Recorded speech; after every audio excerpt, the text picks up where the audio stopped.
You are listening to the IFH Podcast Network. For more amazing filmmaking and screenwriting podcasts, just go to ifhpodcastnetwork.com. Welcome to the Filmtrepreneur Podcast, episode number 62. The dream is free, but the hustle is sold separately. Lori Grainer. This is the Filmtrepreneur Podcast, where we teach you the top strategies, tactics, and growth hacks that every indie filmmaker needs to know to make money with their films. We are the podcast that puts the business back into show business. And here's your host, Alex Ferrari. Welcome to another episode of the Filmtrepreneur Podcast. I am your humble host, Alex Ferrari. Today's show is sponsored by Rise of the Filmtrepreneur, how to turn your independent film into a profitable business. It's harder today than ever before for independent filmmakers to make money with their films. From predatory film distributors ripping them off to huckster film aggregators who prey upon them, the odds are stacked against the indie filmmaker.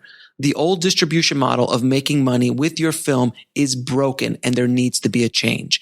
The future of independent filmmaking is the entrepreneurial filmmaker or the Filmtrepreneur. In Rise of the Filmtrepreneur, I break down how to actually make money with your film projects and show you how to turn your indie film into a profitable business. With case studies examining successes and failures, this book shows you the step-by-step method to turn your passion into a profitable career. If you're making a feature film, series, or any other kind of video content, the Filmtrepreneur method will set you up for success. The book is available in paperback, ebook, and of course, audiobook.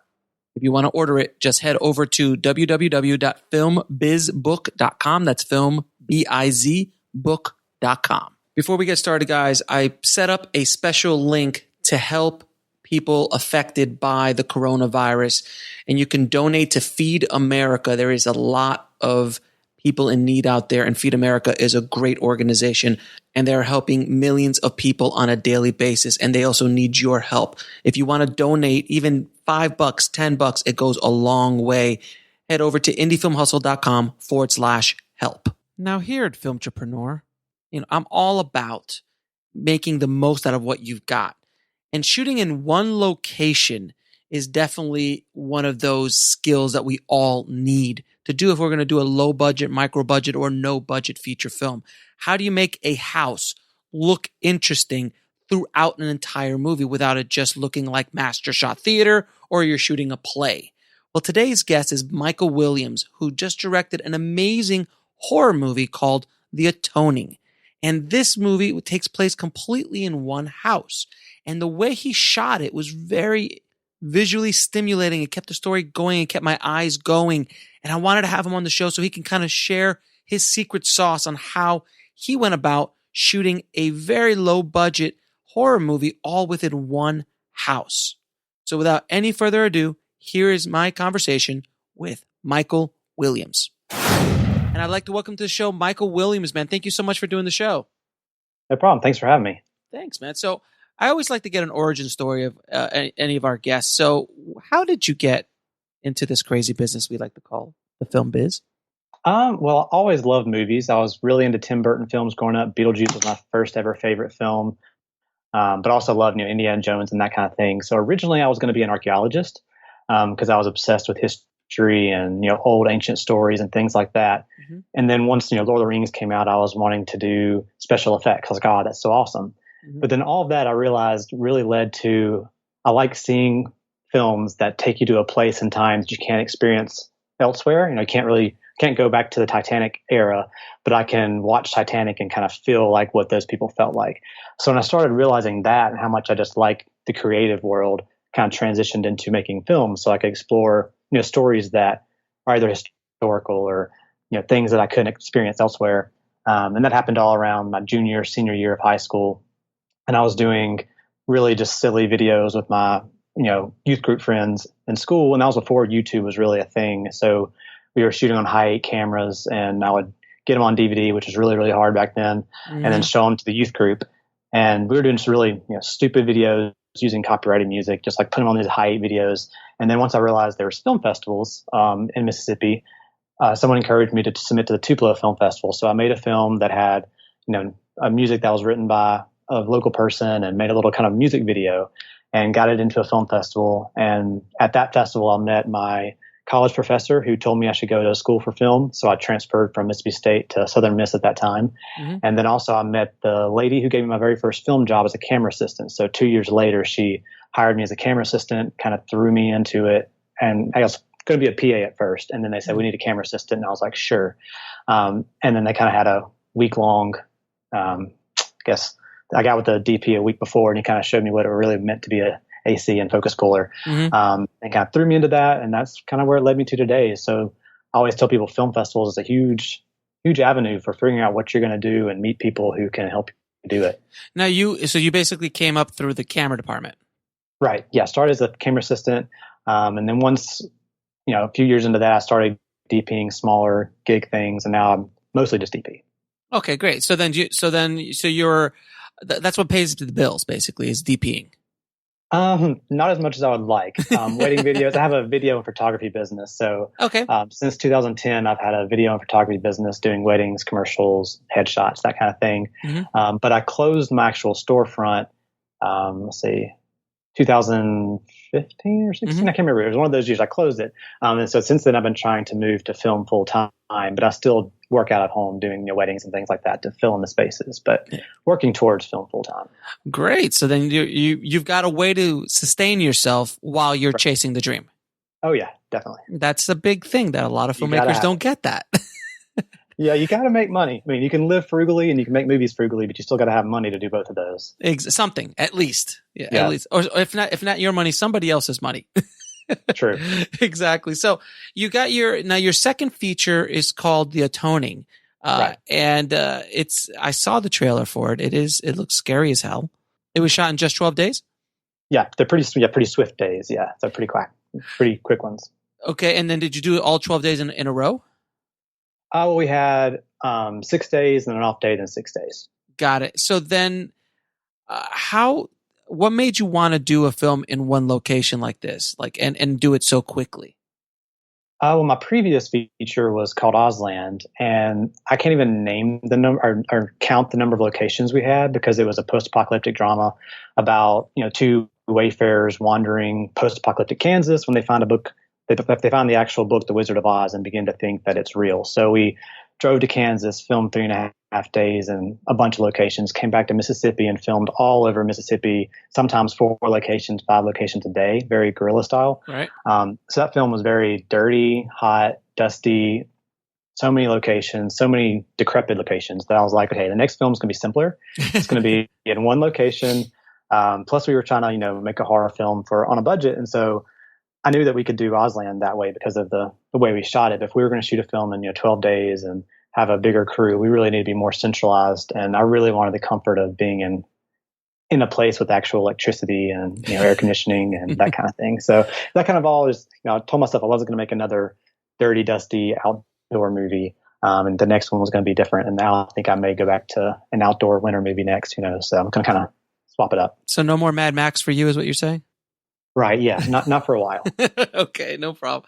Now, how did you get your film funded? Which is always a big question a lot of filmmakers ask. Right. Well, when we did Ausland, our goal was always to get noticed with the film. And it was a film that we, funded from a crowdfunding campaign, but we also had a grant from the state. Mississippi has a really good filmmaking grant for Mississippi filmmakers. So that kind of kickstarted the process. Mm-hmm. So Ausland was all, raising money that way, selling DVDs of my short films, kind of whatever we could do to get our budget, but we had nobody to pay back. So that was kind of luxury of that. So we made this film and we were getting it out there, got distribution and kind of had a lot of big hoopla around it. But that attracted the attention of a couple of investors who came to me and said, well, what are you planning on doing next? And so I was like, well, I don't know. I'm still trying to promote Ausland and find the time to think about what's next.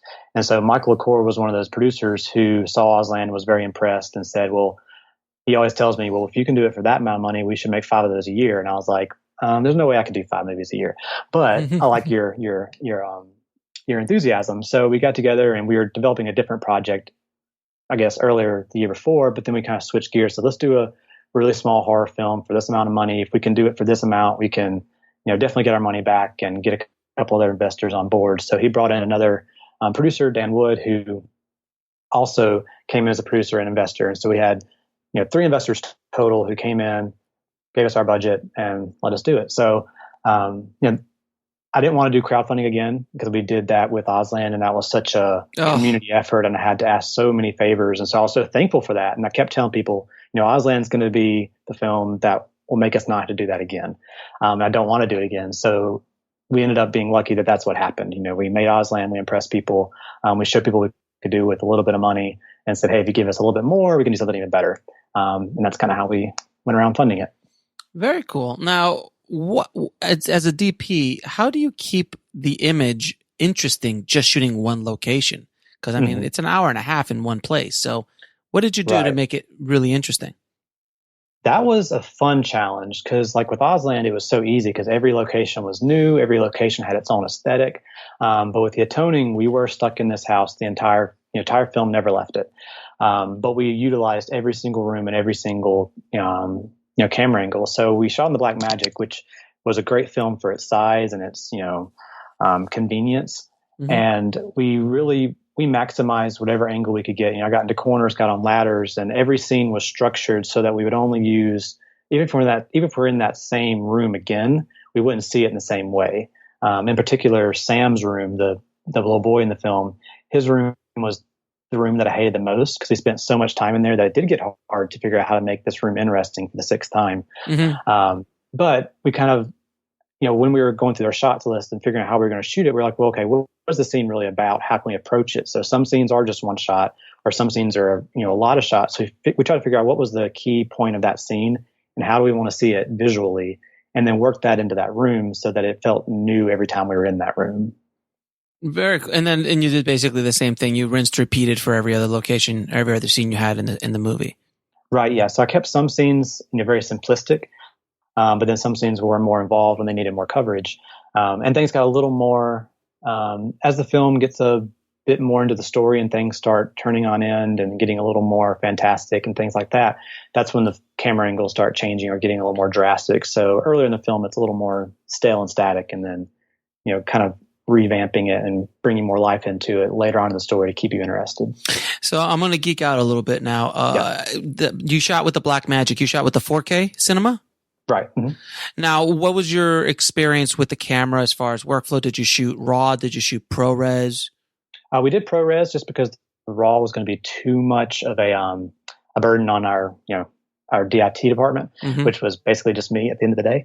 So another feeling. Shooting in ProRes was, obviously shooting in 4K would have been awesome, but with the ProRes and the Blackmagic, it was exactly what we needed, mm-hmm. Because I try to shoot as a DP on set how I want it to look. So when I got to my colorist, I basically said, this is kind of how I want it to look. We'll fix some errors here and there, or there maybe some shots underexposed. We'll fix those. But the actual look of the film, we wanted to keep pretty true to what was on set and just kind of enhance it. Mm-hmm. And that allowed us to use the ProRes without really feeling held back by it. Mm-hmm. But also allowed us to, film more every day on each card and, not have as much of a data load. So the flexibility of that with the Blackmagic of being able to shoot in ProRes, but still get a really good quality footage. That's really good for the colorist who had no issues with it. Great. So you didn't run into any trouble on set as far as like, I overlit that or I underlit that? Well, yeah, there was one scene. There's a scene that's at night where the kid has a flashlight, mm-hmm. and I overlit that scene just because I was in Sam's room. I think that day I was just really tired of that room, and I kind of did the same lighting setup we had previously used. Mm-hmm. But it just didn't quite work. This room was too bright. But our colorist, Jared Hollingsworth, I told him, we got to make this look a little more dramatic. It's got to look like he actually needs a flashlight. And so when he went in, he used the Vinci Resolve and, colored that whole scene and fix the color, fix the contrast, fix the exposure. And it really does look like what it should have looked like. It kind of covered my error of, over lighting it, but he had no trouble taking the footage and, making it more dynamic and take it into a darker place than it originally was. Now, how large was your crew? Because, you're in one little location. So how many people did you have around you? It was about 15 to 20 people, depending on the day. Some days were a little less. But our core crew, we had me as the DP, then I had a camera assistant, and then we had a gaffer, a couple of grips, 2 sound people, boom and mixer. And then everybody else kind of wore a lot of hats. So we had, at least one person for each department, and sometimes we had a couple more. And then on the demon days, we had a larger makeup department, about 3 or 4 people, and typically we just had, the one makeup girl. Right, because the demon does look pretty badass, I have to say. Yeah, our makeup team did some. I was really proud of them because they didn't have a whole lot of R&D time. They didn't really. We had to figure out a lot on set because it was a very swift process from writing to casting to prepping to shooting. It was just way fast. But they were able to, do one demon a day. So we had one demon each day, even though if they're in the same scenes, we would just shoot those scenes twice. Just do one demon side, and even if it was a fight scene between the two demons and a person, we'd have to shoot the fight scene where you couldn't see the other demon wasn't there. So that was fun, but it allowed them to focus on one demon per day, and each day the demons got better. So the one you don't see as much, if we had some errors there, they had to kind of fix those for the one that you saw more full body and more hands on. So. Now, a real quick question about the actors and about casting. I see that obviously the actors that you have are really good from what I've seen in the trailer. But did you make a conscious effort not to try to go after more named talent or more, bankable talent as opposed to going with people that just are good for the role? Or did you think the genre could kind of carry the movie without having to have bankable talent in it?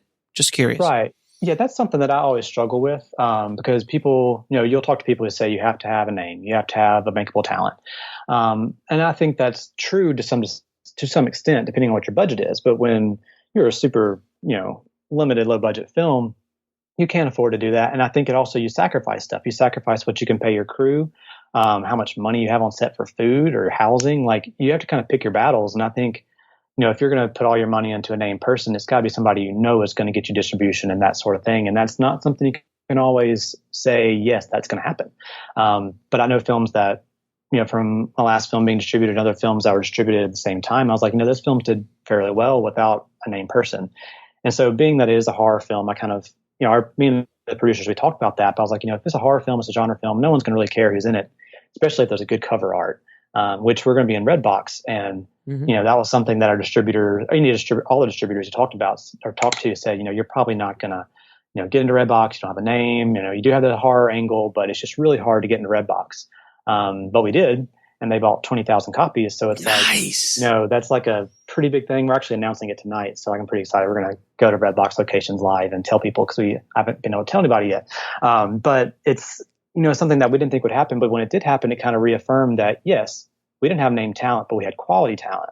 And we also spent money on the production where we really needed it instead of, trying to pull in someone and being that you get when you try to bring in a name on our level.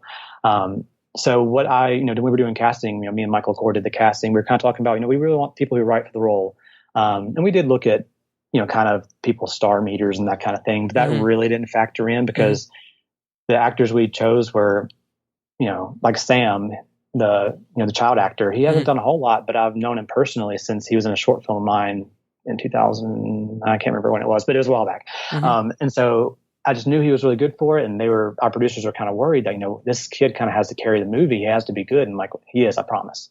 And so we met with some other kids who had more experience, but Cannon really was the most talented and the one that was the best for the role. So we did pick based on talent, but we did think about marketability, but we didn't let that hold us back. That's a very long answer to that question. Not a problem. We like long answers. That's fine. Now, you wore both the director and the DP hat, among other hats that you wore. But on set, how hard is it jumping back and forth between doing those two key roles? Because I know I struggled a little bit with it when I did my film. So I was curious what your take was on it. I guess I'm so used to doing that because I've done that my entire career whenever I'm writing, directing a film. But with Ausland, the hats were 3 or 4 times as many as it was on the Atoning. Because on Ausland, I was the only producer, the only AD, everything, getting all the food. So I was having to do all of those things and still manage being a DP and director, which it worked out because everybody kind of we all came together, we made it work. But for the Atoning, I had other producers, I had people handling food and handling other things. So there were so many hats lifted off of me for the Atoning that being a director and DP and a few other things was a lot easier. Right. And with our budget and our time frame, it made more sense that, we kind of skip a lot of those, a lot of that process where I have the shot list and I know exactly what we're going for. And then I have people kind of helping me spot check that, make sure I'm staying on track. But, we didn't have to go through a whole department of people. It was just very streamlined. And I can always, what I usually do as a DP, I'll get with my gaffer and say, okay, this is our lighting setup. This is kind of our plan. He kind of implements it and takes his own, flair with it as I go and talk to the actors. And then while it's lighting, then I come back once it's lit and now the actors are kind of getting their, getting ready for the last looks. That's when I go in to get the camera stuff ready and kind of, flip back and forth without it being too difficult. But just the streamline aspect makes it work really well for me when we're on this level. As we grow, I'll obviously, consider not DPing every project because it may be too difficult. But when you're on a small film, it's easier to keep the show moving when there's less people and less parts. Now, sometimes you got to do that. Right now, as a DP, you've obviously shot with a ton of different cameras. What made you choose like such a small camera as opposed to like an Alexa or even an Ursa Mini or a Red or something like that? What was the reasoning behind shooting with the 4K? Because I shot my feature on the 2.5 Blackmagic, so I love the camera. But I'm just curious in your take on what was your why did you choose that camera? Right. Well, some of my best work that I feel like as a DP that I've done has been on either the Blackmagic, either that Blackmagic or the Pocket, specifically the Pocket. I really love the Pocket. Love the Pocket. And I would have shot on that, but we really needed a 4K option because a lot of filmmakers, say you have to have 4K and some say you don't. I'm in the I guess mindset that I don't think 4K is as important for certain applications as people say it is. But when you're going and you're wanting to get distribution, especially international distribution, everything points to 4K. Because I feel like with our previous distributor and other people that I've talked to, they mentioned how, China was just buying up 4K content. Didn't matter what it was, just because they really just wanted 4K content. I just sold my movie for 4K on 4K as well. Yeah, exactly. So it's like, it may not, our domestic distributor is going to take our 4K version, but right now they're only releasing it in 1080 and that's all they ask for delivery wise for our domestic distributor. So, you don't have to have it, but I think it really is a way to kind of future-proof your film and to hopefully get some extra deals that you may not get otherwise. So we wanted a 4K option, but we wanted an affordable 4K option. And just with our budget and everything, it was just much easier to go with the Blackmagic because one of our producers actually owned it, so we were able to borrow that and use it. It was just it was just a one camera shoot. Right, just one camera. Yeah, I like to shoot with one camera. I don't like shooting multiple cameras. Got it. Very cool. So you just had it handy. Because they're so affordable. Yeah, it was affordable. Our producer already owned it and owned all the equipment for it. And we had the Rokinon lenses, which I loved. You shot with the Rokies. You shot with the not the Zines, but the just the cinemas. Just the cinemas, yeah. Wow. Which I'm so excited. I actually just purchased. I got it in yesterday. I got the Ursa Mini, and I got my own set of Rokinons now. So I haven't even turned the camera on yet. I'm going to read the manual real good before I even turn it on. But I'm excited to kind of bump up now to the Ursa Mini and start shooting on that because I really did fall in love with the Blackmagic after shooting so much on the Pocket and then kind of transitioning into the 4K. And I really wanted to, stick with that. The Ursa Mini is no joke. I love the Ursa Mini. It's great. Oh, yeah. And if I can suggest two lenses to add to your collection, the Sigma 18-35 art lens and the 50-100 art lens.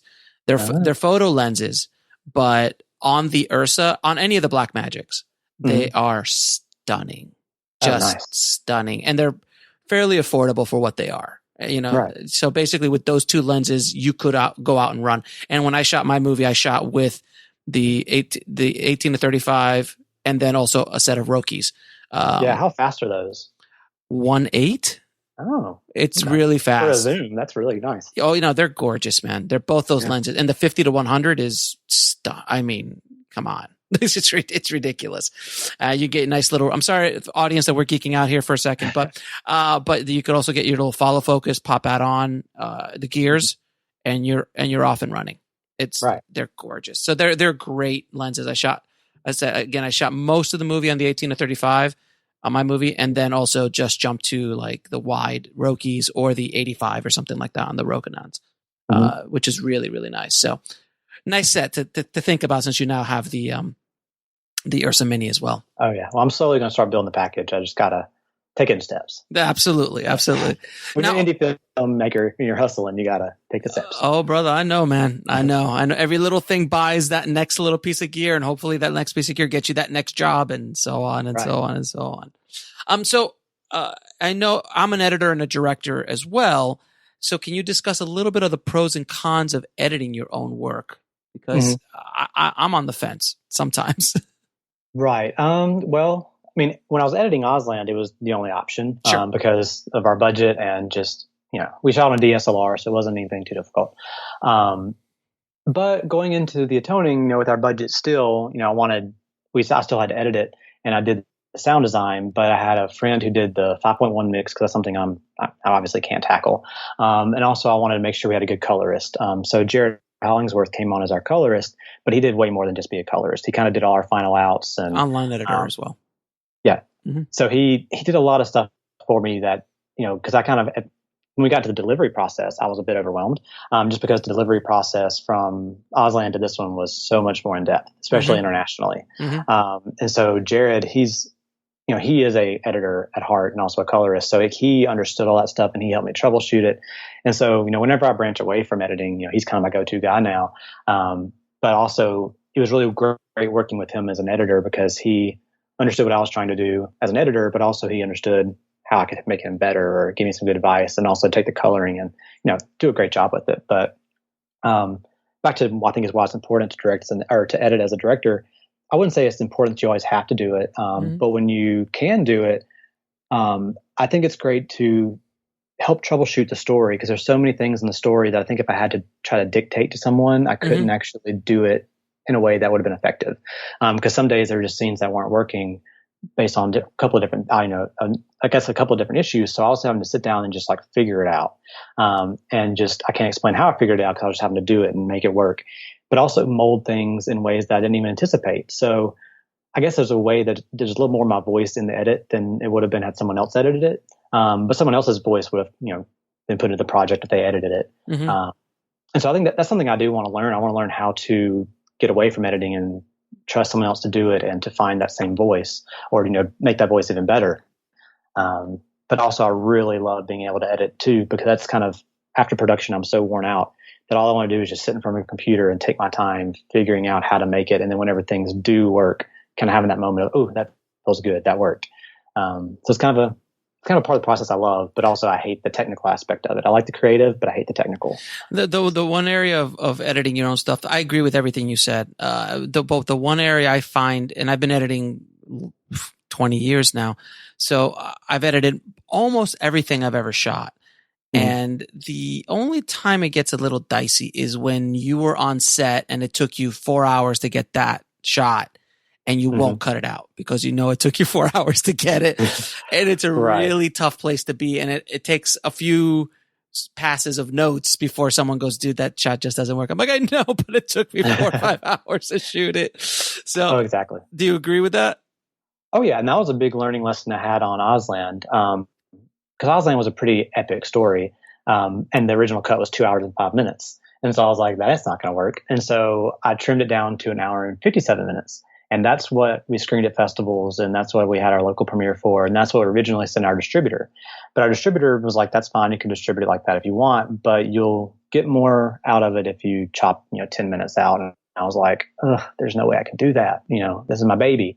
So what I did, I went back through the timeline, and I just started chopping out 5 seconds here, 10 seconds there, only removed one scene. And then I wasn't keeping tally of how much I was cutting out. And then when I got finished, I cut out like 12 minutes. And I was like, oh, so 12 minutes could have just been gone this whole time. And I didn't even notice that. So that's something I learned that, after I screened it for a year, I started seeing places where it kind of was not working or things that were just unnecessary, or even just how trimming 5 seconds here or 2 seconds there, how much that adds up. And so I do really like the new, hour and 44-minute version of the film much better than the 2-hour version, just because it is more streamlined. It's more at the heart. And so that's what I learned with that film going into the Atoning.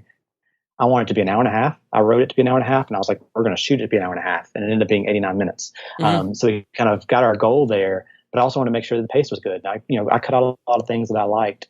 And there's some things that I held my foot on saying, we need this in here. Not for any vanity reason or anything that I was like, it took so long to get the shot. But I was like, this really is important. So we got to keep these in there, even if not everyone agrees it's important, but still keeping that pace was a big thing that I didn't want to repeat kind of the errors I made with Auslan, where it was, because it's a lot slower building movie. And I still think the pace works for some people, but not everybody. So at the Atoning, I had to go into it knowing, okay, this is not your baby. It is your baby, but it's not like only your baby. You got to make it work for everybody. So yeah, exactly. There's that part of us as filmmakers that we have to kind of like, if the movie costs you $5, be as precious as you want. Right. But when you have other people's money, you kind of have to work as a team. Right. And when you're doing I mean, Auslan was mostly a drama, so you can get away with it more. But when it's a horror film, you're going to have people, I mean, our film's kind of more of a thriller, but it's still a horror, and it's got a really good drama aspect, but you got to kind of cater to all those genres and make all those kind of people happy. So you got to have the moments where the characters can breathe, but you also got to have that you can't lose the horror audience. So that was a fun thing to keep in mind with this particular project. Now, what was the post workflow like? Did you, from camera all the way to final deliverable, can you kind of go through that process with us? Let's see, I may have blocked most of it out of my memory, but or I mean, I could guide you. So you shot on a Blackmagic ProRes. Right. What did you edit on? Right. I edited on Adobe Premiere. Which was great because we could pull that footage straight in, which that was something I was always worried about, shooting on the Alexa or Red, because I don't have much experience editing with that kind of stuff. And so I was worried about having to convert everything and my computer not being able to handle it. But with the Blackmagic, we were able to throw the footage straight into Adobe, don't have to convert anything. And I was just able to edit straight from the 4K, which I felt very comfortable about, and making sure nothing was lost in translation. So I did the rough cut. Then once it got a locked cut, I sent that to my colorist, who was coloring it at the same time that my composer was scoring it. And then while those things were happening, I was doing the sound design. So it was just me editing for a while. Then it split up to the colorist, composer, and then me doing the sound design. And then once all of those elements were finished, I sent it to my 5.1 mixer, who did the 5.1 mix. And that was the very last part of the process. And we were doing that during deliverable time, where we had to have, we signed with two different distributors, and both distributors wanted a slightly different delivery of the same items. So that was the difficult part, was keeping all that straight, making sure that this distributor is getting what they need, this one's getting what they need, and every little detail is right. So we would pass QC, which, QC is very not fun. QC. So, but we're out of it now. We're out of it. As of last week, we're out of it. What was the most, I have to stop you. What's the most ridiculous QC note you got? But there were some that I think, because our demons have kind of a popping, bone cracking noise. And I think several of our items in the QC was there's audio pops. I'm like, I can't find where it's in this big action scene where there's always bone popping. I'm like, that's just the sound design. So there's some of that. We just got some of that downgraded. They didn't actually, I think, go back and change that. Sure. What's the one that you just you gotta be kidding me, guys? Or did you have any? You got to be kidding me, guys. That was probably the part of the process I really shut down as a filmmaker, because I was just I can't handle this, because it was just because after the marathon of making the movie, I just wanted to deliver it, and then I was like, oh gosh, more money we got to spend for a QC, and it's all good. It's all for a good. I'm very excited that we're getting these distribution opportunities, and the fact that we had to go through QC means we're going to have better distribution opportunities. So it's totally worth it. It was just when you're kind of thrown into it, it's very scary. And once you get out of it, you're like, okay, it's going to be worth it. The film's going to be it's going to be more available to these international markets and domestic markets. So, I guess some of the sound design things, I guess, is what they. Oh, really? They jumped on the sound stuff. Okay, that's not too bad. It wasn't too bad. I mean, our initial QC was they're like, oh, this is actually pretty good. Y'all didn't have a whole lot wrong. I'm like, oh, thank God. But then they dug deeper and found more things. I was like, oh gosh. Which is a lot of just sound mix and sound design stuff. There was really the only thing visual that I guess our title is a red logo, and the red wasn't quite legal. So they had to kind of legalize that. But other than that, it wasn't anything too major. Now, did you ever think of, have you ever thought of editing on DaVinci? I've actually never tried it. Now that I have my Ursa Mini, now I have actually owned DaVinci, and so I'm going to start playing around with it now, because I didn't own it previously. But I think Jared does some editing on DaVinci, plus he does all his color work, so I know he loves it. Yeah, I edited. I figure out what I want to do. It's awesome. I edited my feature film on it. I edited a show that I directed as well on it, and I do all my editing on it now. It's amazing. I love it. I'm excited to try it, because I just recently went to Adobe Premiere. Before, I was all Sony Vegas since 2005. Oh wow!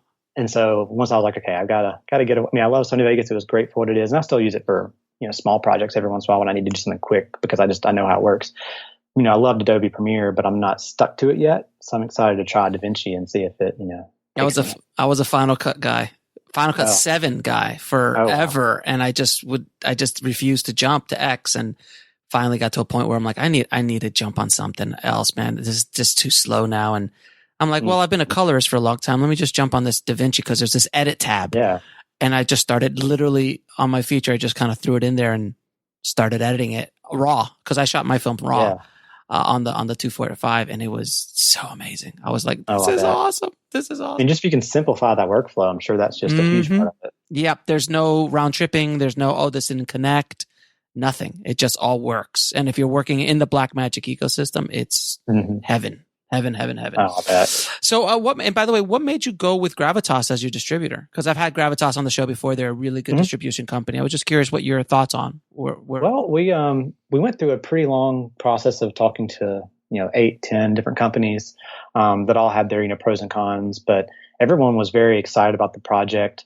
Some were more excited than others, but the ones that were super excited kind of almost was a little bit of a turnoff, just because they said they were trying to sell us too much. But with Gravitas, they were very straightforward. They liked the film. They said they could do well with it. The way they structured their agreements and their deals was very, nice. It didn't offend us or didn't feel, abusive. It felt right. And so also I guess the way it works when we distribute with them, there wasn't as much of a risk. Some of these other companies like, well, this is kind of if it works out, it's fine, but there's higher risk involved. But Gravitas seemed to have a really good track record. There are some films on there that I was excited to see, and I was like, oh, they're actually distributing those films. I've been waiting to see those films. So just knowing that we would be in that same company, I was like, okay, I like this. And we kind of just, when you're picking a distributor, it's tough because like you never really know until you've been with them for a while if that was the right choice. So we just kind of did it.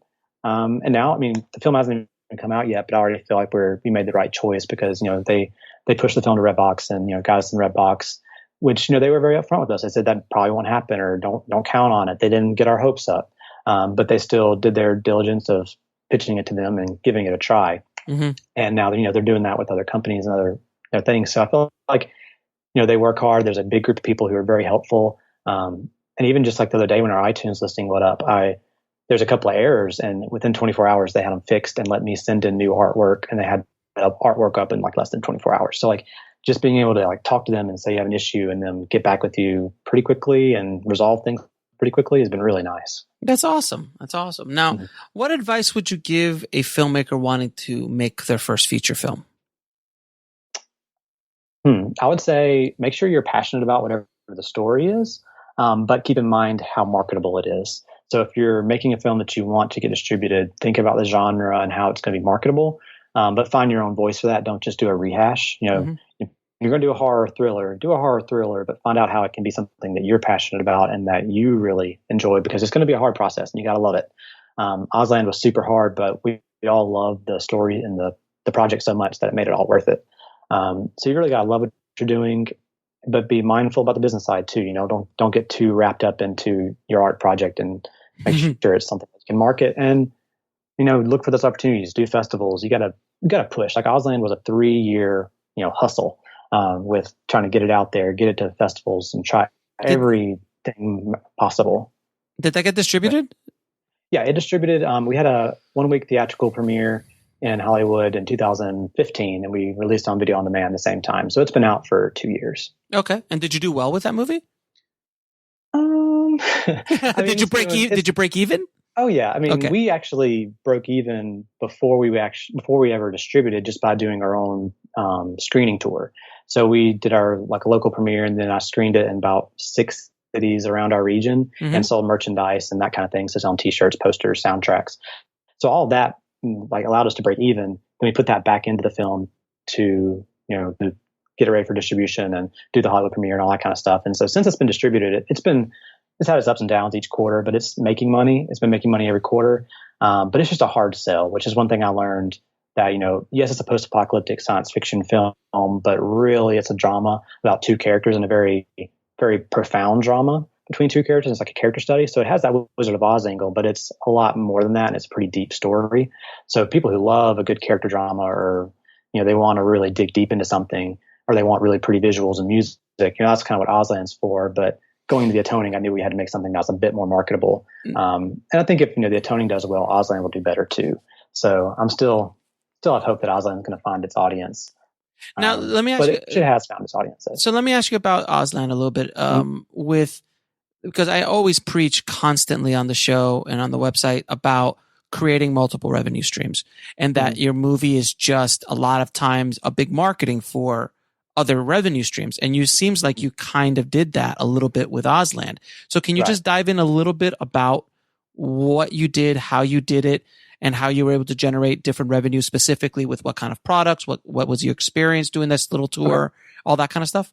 Yeah. So the 3 short films I did before Auslan was Lucos, Kane, and Illumination. 3 very different films. One's kind of a horror, one's a science fiction, and one's a superhero film. So each one of those films I had to, we never were going to get distribution with a short film, but we had to find some way to make money to be able to pay for festivals. And so we would always make a big deal, have our local premiere, sell posters or, different kinds of merchandise. And starting with Illumination, I started doing sunglasses. And so I kind of kept the sunglass theme going for all the films, and kind of got people into the habit of knowing that we were going to have pretty cool merchandise, and that whenever we're at a festival, there's going to be posters and all kinds of cool visuals and, so much more outside the film to kind of make it more of an event. So that's what we do. We'd have our local screenings, and with Auslan, we kind of, anywhere that we had support, we would do a screening there. So there's a lot of great people who support me in Huntsville. So we had a screening up there, or, Jackson, Mississippi, different places. Did you just rent the theater? Yeah. So we either, rented the theater, or if you're in the South, Malco is amazing, the Malco chain, because they let you rent out a theater in their Malco, the digital projection screens for a night for a very affordable rate if you're an independent filmmaker. So you just pay that outright, and then you sell your tickets. So we'd always, sell tickets $10 a pop, and then sell merchandise on top of that. But we'd also sell advertisements. So we would, to kind of pay for the theater and any marketing cost before we actually had ticket sales, we would sell ads. So I would say, $25 to have your name in the program, $50 to have a 30-second commercial on screen before the film starts, or something like that, depending on the theater. So I'd always have a little pre-run on my Blu-ray before the film of our sponsors and that kind of thing. So I'd make sure that the event was paid for and any kind of marketing cost. And then we would just make money off of ticket sales, plus merchandise sales. So that kind of helped us generate more revenue for festivals. So like Auslan, we just told everybody, whatever we make on these screenings and merchandise, that goes directly back into marketing and festivals. So that allowed us to submit to whatever festivals we had, do the Hollywood premiere and all that. So yeah, you gotta kind of, especially short films, there's no way you're going to make money really, unless you're selling copies of it and that kind of thing. So you got to kind of figure out what your audience wants. And we kind of figured that out. People really like a one night showing where you kind of have this big event, and you get to meet all the cast and crew, but also have merchandise available. Then have that available at festivals too. And a lot of cool giveaways. Like we always do a lot of fun, like for the Atoning, we had black gumballs at the Oxford Film Festival. So we had little bags of black gumballs that turn your mouth black. So we kind of gave those away to make sure people came to our screening or just kind of noticed the film, which is the biggest thing in festivals, the independent film. You got to get people to notice your film and choose it over someone else's. So it's kind of this little bit of competition. So I think it's a mixture of finding ways to make money off of your merchandise and your screenings, but also finding ways to just engage people and give them cool free stuff so that they remember your film. So you had a kind of an entrepreneurial spirit with the first film. Is there a reason why you didn't do self-distribution as opposed to going with the distributor? Yeah, I think for the right kind of film, self-distribution works, but there's no way you're going to get into Redbox. Right. You're probably not going to get a foreign deal whatsoever. And you're going to have to hustle like crazy, which with Auslan, it's kind of like self-distribution. We had a distributor, but the distributor only had so much they could do for the film. And a lot of it, with any distributor, really, it all relies on you and how much you and your team can push the film. And I could tell directly, how much I worked that month promoting Auslan really resulted in how much I saw in that quarter. And when I just didn't have the time, my quarterly statements were worse. And it got really exhausting for the past 2 years promoting Auslan that way. So that's why we kind of wanted with the Atoning to make sure we could get a distribution opportunity that we felt would be a little easier on us, even though we're still going to market it like crazy and promote it. But if we can get things like Redbox and international deals that kind of help offset some of that, and to get us just maybe a little bit more notoriety, just so we don't have to hustle quite as much. So if you find a good distributor that can actually do what they say they're going to do, like Gravitas does, it's a good combination. Right. Yeah. Gravitas so far has done great for us. We're still pushing like crazy because we want to make sure people order it on iTunes beforehand so we can get, new and noteworthy placement, that kind of thing. So if you're on iTunes, check out The Atoning and pre-order it. I know the feeling. I literally just went through that 2 weeks ago. Oh, yeah. So let me ask you, what is the lesson that took you the longest to learn in the film business or in life? I think the longest, I guess, this goes with film, life, when I had my video and photography business, like I had an actual storefront, was that you can't work 24 hours a day, and you have to have a social life. Because from 2010 to 2014, I never dated, didn't have any kind much of a social life. Everything was always centered around work. Every weekend was it's a gig of some sort. And, that helped me, get a house and, be able to have a place to live and all that kind of stuff. But quality of life wasn't as good, and it got really stressed, and it makes it really hard for you to be creative. It took me forever to actually write Ausland, because of all the work before that. I just never had time to sit and think and enjoy life and experience life to where I could actually let that influence my writing. So in 2014, I started, dating and actually living a life.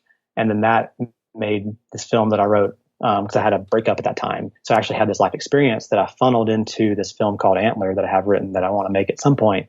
But it made that film so much better because I actually had life experience to put into it.